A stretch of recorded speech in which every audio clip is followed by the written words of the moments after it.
દેશના યશસ્વી વડાપ્રધાન નરેન્દ્ર મોદીની અપીલ પર ચાલી રહેલા હર ઘર તિરંગા અભિયાન અંતર્ગત દશરથ ગામમાં પણ ભવ્ય તિરંગા યાત્રા યોજાઈ હતી। ગામના શાળાના બાળકો, યુવાનો અને વડીલો દેશભક્તિના રંગે રંગાયેલા જોવા મળ્યા હતા અને હાથમાં તિરંગો લઈ આ ભવ્ય તિરંગા યાત્રામાં જોડાયા હતા અને સમગ્ર ગામ ભારત માતા કી જય અને વંદે માતરમના નારા સાથે ગૂંજી ઉઠ્યું હતું। यात्रा बाद दशरथ गामना शहीद आर्मी जवान सागर कुमारना स्टेच्यू पासे पुष्पहार अर्पण कार्यक्रम योजायो हतो। शहीद जवान ने श्रद्धांजलि अर्पण करी तेमनी शहादत ने याद करवामां आवी हती।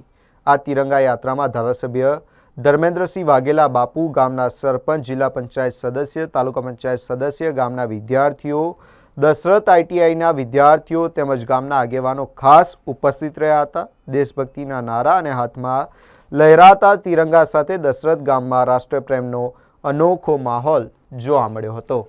देशनी आन बान शान तिरंगा हमारा वाघोडिया विधानसभाना दशरथ गाम खाते भव्य तिरंगा यात्राનું આયોજન हमारा संगठनना प्रमुख भाई श्री दर्पणभाई, महामंत्री ब्रिजेशभाई, उपाध्यक्ष श्री रसिकभाई प्रजापति, चूंटायेली પાંખ અને સંગઠનના તમામ લોકો ભેગા મળીને હર ઘર તિરંગાના કાર્યક્રમની અંદર ખૂબ ભવ્ય સુંદર આયોજન કરવા બદલ તમામ ટીમને ખૂબ ખૂબ અભિનંદન આપું છું।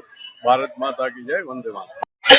વડોદરા તાલુકાની અંદર એ સંગઠનના સૌ હોદ્દેદારો અને ભારતીય જનતા પાર્ટીના તમામ કાર્યકર્તાઓ થકી હર ઘર તિરંગા એક યાત્રાનું આયોજન છે। ત્યારે આ પ્રસંગે વાઘોડિયા વિધાનસભાના ધારાસભ્ય આદરણીય ધર્મેન્દ્રભાઈ, મંડળના પ્રમુખ ભાઈ શ્રી દર્પણભાઈ, જિલ્લા પંચાયતના સદસ્યો, તાલુકા પંચાયતના સદસ્યો અને જિલ્લાના અમારા મહામંત્રી ભાઈ બ્રિજેશભાઈ, સંગઠનના અને ચૂંટાયેલા સૌ પ્રતિનિધિઓ એક દેશ ભાવના અને દેશ ભક્તિનું વાતાવરણ તે બદલ હર ઘર તિરંગા થઈને દરેક મંડળની અંદર, જિલ્લાની અંદર આ યાત્રાનું આયોજન થયું છે અને ખૂબ પંચાયતથી અને દરેક પંચાયતોની અંદર અને દરેક સ્કૂલો, કોલેજોની અંદર ઘર તિરંગા લહેરાવી અને રાષ્ટ્રભક્તિનું અને રાષ્ટ્રભાવના થાય એ માટેનો આ કાર્યક્રમ છે અને આ વાઘોડિયા વિધાનસભાના વડોદરા તાલુકાની આ તિરંગા યાત્રાનું આયોજન કરેલું છે।